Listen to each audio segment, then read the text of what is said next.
జగన్మోహన్ రెడ్డి చంద్రబాబు నాయుడు గారికి నీకు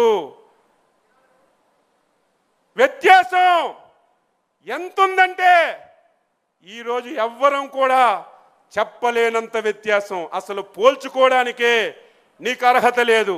నక్కకి నాగలోకానికి ఉన్నంత వ్యత్యాసం ఉందని చెప్పి తెలియజేస్తున్నాను. చంద్రబాబు నాయుడు గారే కాదు, మా యువనేత నారా లోకేష్ బాబు గారి యొక్క కాలి గోటికి కూడా నువ్వు పని చెయ్యవని చెప్పి తెలియజేస్తున్నాను.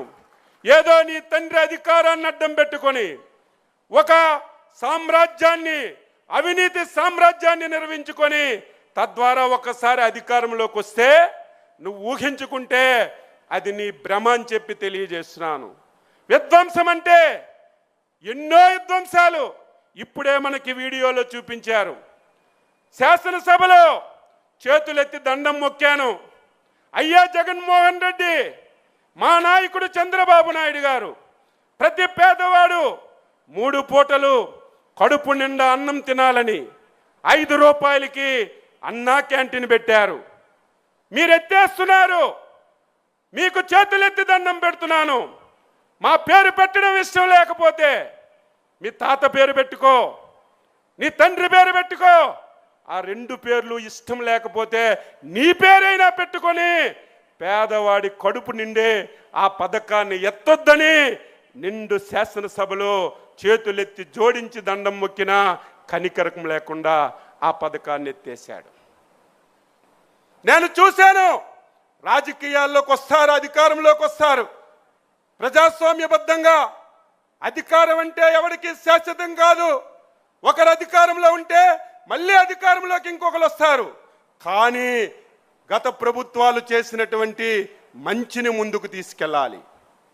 ఒకవేళ నీకు ఇంకా ఏదైనా సరే కొత్తగా చెయ్యాలంటే ఆ పథకాలు అమలు చేయడానికి ప్రయత్నం చేయాలి. కానీ 5 సంవత్సరాలు జరిగింది ఏమిటంటే, ఇది చంద్రబాబు నాయుడు గారు చేశారు. ఇది అమలు జరిగితే పేరంతా చంద్రబాబు నాయుడు గారికి వస్తాదని 2014 నుంచి 19 వరకు చంద్రబాబు నాయుడు గారు చేసినటువంటి ప్రతి దాని మీద విధ్వంసం చేసిన విషయాన్ని ఈ సందర్భంగా రాష్ట్ర ప్రజలకు గుర్తు చేస్తున్నాను.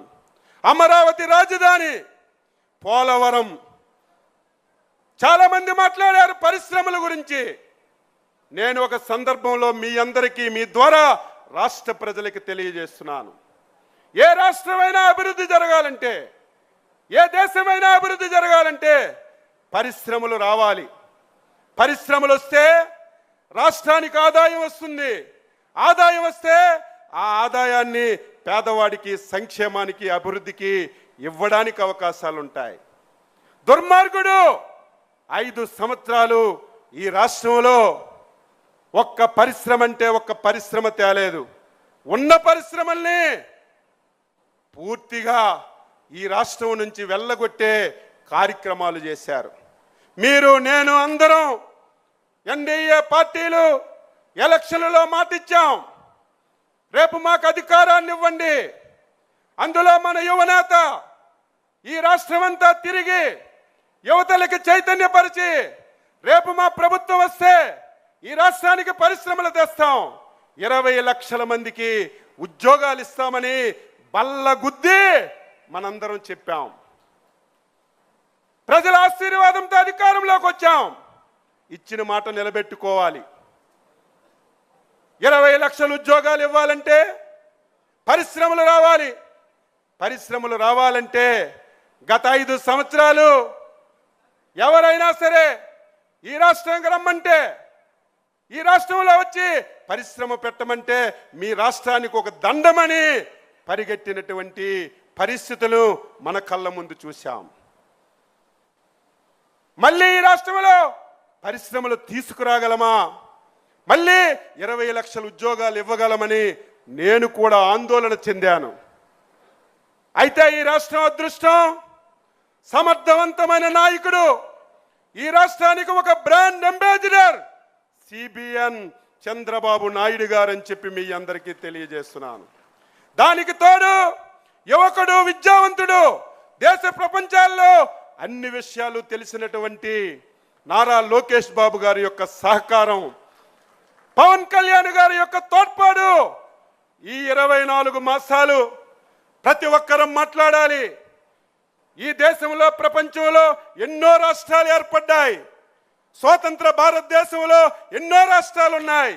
కానీ 24 మాసాల్లో 24 లక్షల కోట్లు ఈ రాష్ట్రానికి పెట్టుబడి తెచ్చి 24 లక్షల మందికి ఉద్యోగ ఉపాధి అవకాశాలు వచ్చే విధంగా చేశారంటే దానికి కర్మ కర్త క్రియ మన నాయకుడు చంద్రబాబు నాయుడు గారని ఈ సందర్భంగా మీ అందరికీ తెలియజేస్తున్నాను. ఈరోజు మనందరం అప్రమత్తంగా ఉండాలి. సమయం లేదు, చాలా విషయాలు చెప్పాలి, కానీ సమయం మనందరం చూసుకోవాల్సినటువంటి అవసరం ఉంది. కాబట్టి కొన్ని విషయాలే మీ అందరితో చెప్తున్నాను. ఈ 24 మాసాల్లో ఎవరైతే జగన్మోహన్ రెడ్డి విధ్వంసం చేశారో మళ్ళీ అన్ని వ్యవస్థల్ని గాడిలో పెట్టాం. ఆగిపోయిన ప్రతి పని శరవేగంతో ముందుకు తీసుకెళ్తున్నాం. అమరావతి శరవేగంతో ముందుకెళ్తుంది. ఎవరికైనా సిగ్గుండాలి, ఎవరైనా మాట్లాడితే అసహించుకుంటారని జ్ఞానమైన ఉండాలి. కానీ గొడ్డల పార్టీ అధ్యక్షుడికి ఆ సిగ్గు లేదు, ఆ జ్ఞానం లేదు. అధికారంలోకి వచ్చినంత వరకు రాష్ట్రానికి అమరావతి రాజధాని అని చెప్పావు. అధికారంలోకి వచ్చిన తర్వాత ప్రజల మధ్యన, ప్రాంతాల మధ్యన పగవు పెట్టి 3 రాజధానులు అన్నావు. 3 ప్రాంతాల్లో మొన్న జరిగిన ఎన్నికల్లో నీ పార్టీకి కర్ర కాల్చి వాత పెట్టిన సిగ్గు లేకుండా కనీసం క్షమాపణ చెప్పి నాది తప్పయిందని ఒప్పుకుంటాడు అనుకున్నాను. కానీ మళ్ళీ మొన్ననే కేంద్ర ప్రభుత్వం పార్లమెంటులో, రాజ్యసభలో ఈ దేశంలో ఉన్నటువంటి అన్ని పార్టీలు ఆంధ్రప్రదేశ్ ఏకైక రాజధాని అమరావతిని చట్టం చేసిన తర్వాత కూడా మావిగనని చెప్పి మళ్ళీ మన మధ్యన మాట్లాడుతున్నాడంటే ఆ గొడ్డల పార్టీ అధ్యక్షుడికి ఏమనాలో అర్థం కానటువంటి పరిస్థితి అని చెప్పి తెలియజేస్తున్నాను. పోలవరాన్ని గాడిలో పెట్టాం. ఉదయమే మా నరేంద్ర మాట్లాడాడు. 2014-19 69 లక్షల కోట్లు ఇరిగేషన్కి పెట్టి మొత్తం ప్రాజెక్టులన్నీ పరుగులెట్టించాం. 5 సంవత్సరాల్లో ఒక్క ప్రాజెక్ట్ ఇవ్వలేదు. మాట్లాడితే రాయలసీమ బిడ్డని నేనంటాడు, రాయలసీమకి ఉద్ధరించానంటాడు. రాయలసీమకు కూడా 1 ఎకరాకి కూడా నీరిచ్చినటువంటి సందర్భాలు లేవు. మళ్ళీ చంద్రబాబు నాయకత్వంలో ఇరిగేషన్ ప్రాజెక్టులన్నిటికి కూడా ముందుకు తీసుకెళ్తున్నాం.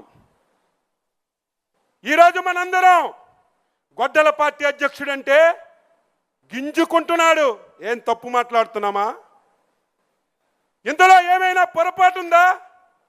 నువ్వు 100% గొడ్డల పార్టీ అధ్యక్షుడివే అని చెప్పి తెలియజేస్తున్నాను. మనమంటే మొన్ననే వచ్చి ఒక పాత్రికేయుల సమావేశం పెట్టాడు. నన్ను గొడ్డల పార్టీ అంటున్నారని, నేనేం చేశానని. ఆ ప్రెస్ మీట్ చూసిన తర్వాత మన మహానాడు వేదికగా జగన్మోహన్ రెడ్డికి అభినందనలు తెలియజేస్తున్నాను. ఆ ప్రెస్ మీట్ ఎందుకు పెట్టాడు? మీరందరూ నా ఒక్కళ్ళే గొడ్డల పార్టీ అంటున్నారు. నాది కాదు, మా కుటుంబ నేపథ్యమే ఒక ప్రేక్షణ పునాదుల మీద పుట్టిందని సాక్షాత్తు జగన్మోహన్ రెడ్డి పాత్రికేయుల సమావేశంలో పుట్టాడు. వారి తాత రాజారెడ్డి ఎవరైనా సరే సహాయం చేస్తే మనం వారికి మెచ్చుకుంటాం, జీవితాంతం రుణపడి ఉంటాం. ఒక బలహీన వర్గాలు చెందిన వ్యక్తి మీరు రండి, మా మైన్లో వాటా ఉండి అందరం కలిసి ముందుకెళ్దామంటే ఆ మైన్ ఓనర్కే చంపి ఆ మైన్ను ఓన్ చేసుకొని ఆ డబ్బుతో ఈరోజు సామ్రాజ్యాన్ని నిర్మించుకొని ఆ రోజు నుంచి ఈ రోజు వరకు వ్యవహరిస్తున్నారు. మన అధ్యక్షుల వారు ఎప్పుడూ చెప్తారు, ఇది ఒక ప్రేక్షణ కుటుంబం. చాలా అజాగ్రత్తగా మనం ఉండాలి. జాగ్రత్తగా, అజాగ్రత్తతో ఉంటే చాలా పొరపాటు జరుగుతుంది. వాళ్ళ తాత రాజారెడ్డి వేట కొడవలతో స్టార్ట్ చేశాడు, తండ్రి కత్తులతో స్టార్ట్ చేశాడు. ఈయన వచ్చేసరికి గొడ్డలతో రాజకీయం చేసి ఈ రాష్ట్రాన్ని మొత్తం నాశనం చేయడానికి ఒక కంకణం కట్టుకొని పనిచేస్తున్నాడు. మాట్లాడితే అబద్ధాలు.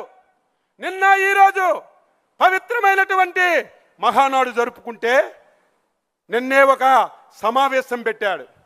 నిన్న మీ ఎమ్మెల్యేలు ఎమ్మెల్సీలు విద్యాశాఖ కార్యాలయంకి వెళ్ళి డిఎస్సిలో అవినీతి జరిగిపోయిందని సిగ్గుందా, లజ్జుందా, మాట్లాడే నైతిక హక్కు నీకుందా?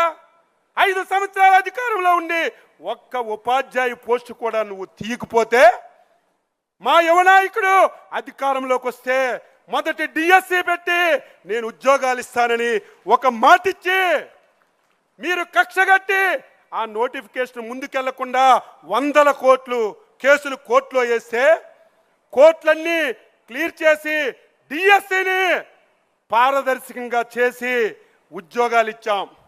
పోనీ ఏదైనా తప్పు జరిగిందంటే ఎప్పుడు అడగాలి? పరీక్ష జరిగినప్పుడు అడగాలి. ఉద్యోగ పత్రాలు ఇప్పుడే జరగాలి.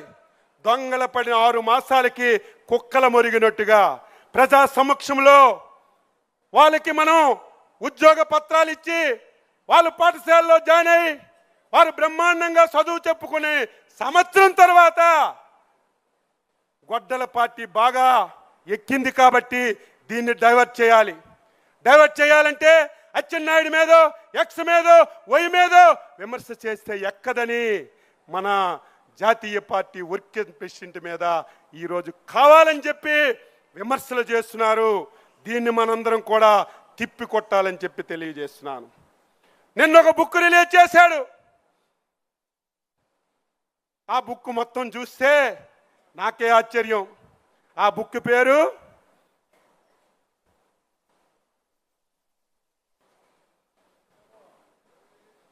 వెన్నుపోటు.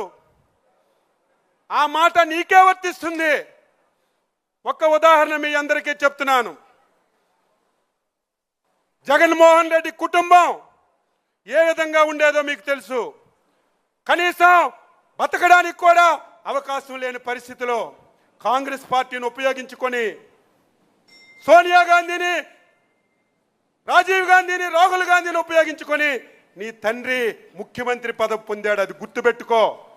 నీ తండ్రికి ముఖ్యమంత్రి వచ్చిన తర్వాత ఆ పదవిని నువ్వు తీసుకొని 1,00,000 కోట్లు నువ్వు దోచుకున్నావు. దోచుకొని సామ్రాజ్యాన్ని నిర్మించుకున్నావు. నువ్వు నీ తండ్రి చనిపోయిన తర్వాత ముఖ్యమంత్రి పదవి ఇవ్వలేదని కాంగ్రెస్ పార్టీని వదిలేవు. అది వెన్నుపోటు అని చెప్పి మీ అందరికీ తెలియజేస్తున్నాను. ఆ పార్టీ వల్ల మీరు మీ కుటుంబం బాగుపడి ఆ పార్టీని వదిలి బయటకు వచ్చినటువంటి నువ్వు వెన్నుపోటు పొడిచి మమ్మల్ని అని చెప్పి మీరు అడుగుతున్నారు. ఈరోజు ఎలక్షన్ మేనిఫెస్టో గురించి మాట్లాడుతున్నాం. ఏముంచావు ఈ రాష్ట్రంలో? 5 సంవత్సరాలు ఈ రాష్ట్రంలో ఏమైనా ఉంచావా? 13 లక్షల కోట్ల అప్పులు. ఏ వ్యవస్థ చూసినా చిన్న భిన్నం. మేము ఊహించలేదు ఇంత దారుణాలు జరిగాయని. ఎలక్షన్లో మాటిచ్చాం. ఇచ్చిన మాట నిలబెట్టుకోగలమా, అమలు చేయగలమని చాలా భయపడ్డాం, బాధపడ్డాం. కానీ సమర్థవంతమైన నాయకుడు చంద్రబాబు నాయుడు గారు, కేంద్రంలో మోడీ గారు సహకారం తీసుకొని మీరు నేను ఎవ్వరూ ఊహించిన విధంగా 2 సంవత్సరాల్లో సూపర్ 6 అని చెప్పి ప్రతి హామీని అమలు చేసి సూపర్ హిట్ చేసిన విషయాన్ని ప్రతి ఒక్కరు కూడా గుర్తుపెట్టుకోవాలి. నీకు అసలు మేనిఫెస్టో గురించి అడిగే నైతిక హక్కు ఉందా? సిపిఎస్ రద్దని మొదటి సంతకం పెడతానన్నావు. ఈరోజు నువ్వు దానికి ఆన్సర్ చేయి. నేను గెలిస్తే ఈ రాష్ట్రంలో సంపూర్ణ మద్యపానం నిషేధం చేసి మళ్ళీ 2024లో ఓట్లు అడగడానికి వెళ్తానని నువ్వే కదా చెప్పావు. నీది నోరా తాటిమట్ట. దీనికి ఆన్సర్ చేయవలసినటువంటి అవసరం ఉంది. ఈరోజు కష్టాలున్నా బాధలున్నా చంద్రబాబు నాయుడు గారికి ఒక విశ్వసనీయత ఉంది. చంద్రబాబు నాయుడు గారు మాటిస్తే నిలబెట్టుకున్నటువంటి తత్వం. తప్పనిసరిగా అమలు చేశాం.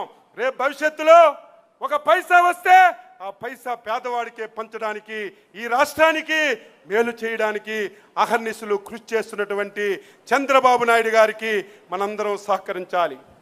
చివరగా ఒకే ఒక్క మాట చెప్పి ముగిస్తున్నాను.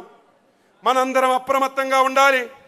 2014-19 ఈ దేశంలో చంద్రబాబు నాయకత్వంలో నేను చాలాసార్లు ఎమ్మెల్యేగా పనిచేశాను, మంత్రిగా పనిచేశాను.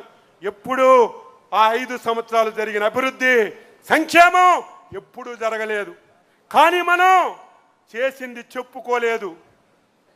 చేసిన అభివృద్ధి, సంక్షేమం చెప్పుకోలేక వాడు చెప్పిన అబద్ధాలు ప్రజలు నమ్మి 2019లో మనకి నష్టం జరిగింది. జగన్మోహన్ రెడ్డి, ఈసారి నీకు ఆ ఛాన్స్ ఇవ్వమని చెప్పి తెలియజేస్తున్నా. నువ్వు ఒకటి చెప్తే 2 చెప్తాం, 2 చెప్తే 3 చెప్తాం.